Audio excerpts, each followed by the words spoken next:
लेकिन जो एक सहायकी सिस्टम है फौज के अंदर, ऑर्डरली सिस्टम है कि आप एक जवान को नौकर कहना तो गलत होगा, एक सहायक बोलते हैं उसको, कि आपकी हर चीज में, लेकिन वो आपके हर चीज कर रहे हैं जो एक नौकर करते हैं घर में। लेकिन जब उससे आप ऐसे काम करा रहे हैं जो एक सैनिक को नहीं करने चाहिए और उसको एक फौजी वो जामा पहना देते हैं, नहीं, जहां भी उस कमांडेंट को, उनके कर्नल साहब को अगर कोई फेवर चाहिए फौज के अंदर, वहां एक सहायक दे देता है वो। जय हिंद दोस्तों, मेरे चैनल डिफेंस डिस्कशन में आप सभी का स्वागत है। आई होप आप सभी ठीक होंगे।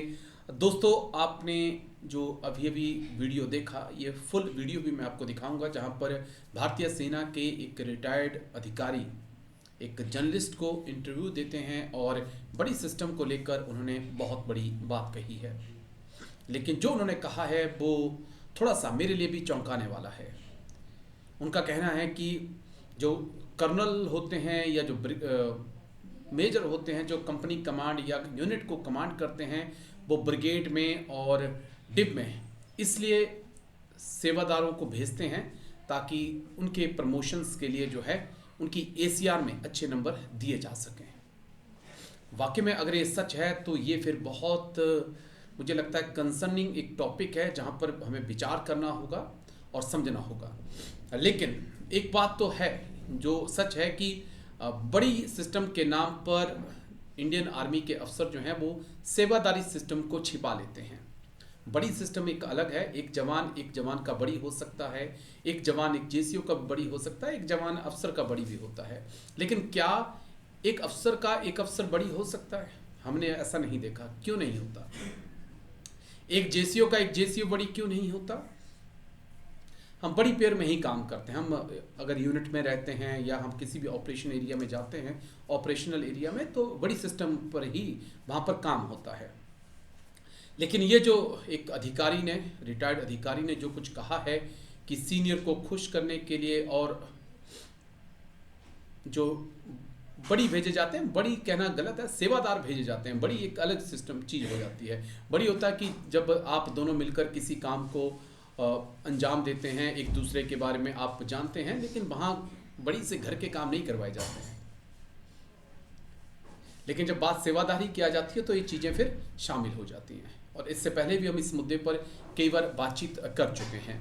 तो बड़ी सिस्टम अलग चीज़ है, सेवादारी सिस्टम अलग चीज़ है, और अब खुलकर इस मुद्दे पर बात होने लगी है। राज्यसभा में हम देख चुके हैं कि संसद के अंदर आम आदमी पार्टी के सांसद संजय सिंह ने इस मुद्दे को उठाया था, और अब खुलकर आर्मी के अफसर भी इस मुद्दे पर बात करने लगे हैं। इससे पहले हम देखते थे कि सिर्फ जवान या जेसीओ लेवल तक कोई हिम्मत करके इस मुद्दे को उठाता था, लेकिन अब अफसर भी मानने लगे हैं कि यस, ये गलत चीज़ है और इसका इम्पैक्ट जो है हमारी फाइटिंग पावर पे पड़ रहा है। जो नौजवान जो है, जो सोल्जर जो है किसी के घर में काम कर रहा है, वो क्या वाकई में अपनी पूरी ट्रेनिंग कर पा रहा है? और मैं हैरत इस बात को लेकर कि जिनको मैंने वड़ी देखा, और जब मैं अपनी यूनिट में 10 से 12 साल बाद गया, 10 साल बाद गया, तो मैं उनको जेसीओ देख रहा हूँ। यानी कि जिन्होंने अपनी सर्विस ही बड़ी के तौर पे निकाल दी, वो आज जेसीओ बने हुए हैं। फिर वो क्या ग्राउंड में काम कर पाएंगे, ये आप खुद अंदाजा लगा सकते हैं। क्या हम जूनियर लीडरशिप को दे रहे हैं?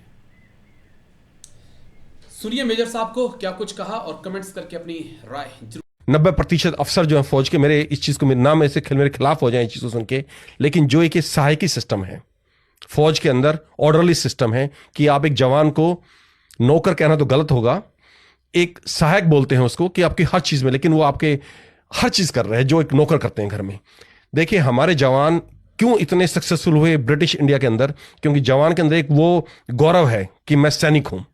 लेकिन जब उससे आप ऐसे काम करा रहे हैं जो एक सैनिक को नहीं करने चाहिए और उसको एक फौजी वो जामा पहना देते हैं, तो कहीं ना कहीं जो ये हादसे हो रहे हैं, मैं उसको भी एक तरह से उसके लिए जिम्मेदार मानूंगा। दूसरा, जहां आप किसी ट्रेनिंग सेंटर चाहिए, ये नहीं कि मैंने फौज छोड़े मुझे इतने साल हो गए हैं, मैं हिंदुस्तान आर्मी के लगातार टच में रहता हूं, जवानों से बात करता हूं, जैसा मैंने बोला पत्रकार बन गया हूं ना अभी, तो हर चीज पता करता हूं क्या हो रहा है, कैसे हो रहा है, क्या बदलाव आ रहे हैं। तो ये जो है, जहां ट्रेनिंग होनी चाहिए ट्रेनिंग सेंटर्स के अंदर, कुछ जगह हो रही है, कुछ अच्छे कमांडेंट्स आते हैं कराते हैं, लेकिन ज्यादातर हर जगह सहायक बांट रखे हैं आपने। जहां भी उस कमांडेंट को, उनके कर्नल साहब को अगर कोई फेवर चाहिए फौज के अंदर, वहां एक सहायक दे देता है वो। और सहायक कौन चाहते हैं? ज्यादातर इन्फेंट्री के जवान वही राजपूत, जाट, सिख, गुरखे जो लड़ने हुए लोग हैं, उनको अगर आप ये काम कराएंगे तो फिर कहीं ना कहीं हमारी ट्रेनिंग, उनका जो मोटिवेशन लेवल है और जो रिजल्ट हमें देखने को मिल रहे हैं वो सामने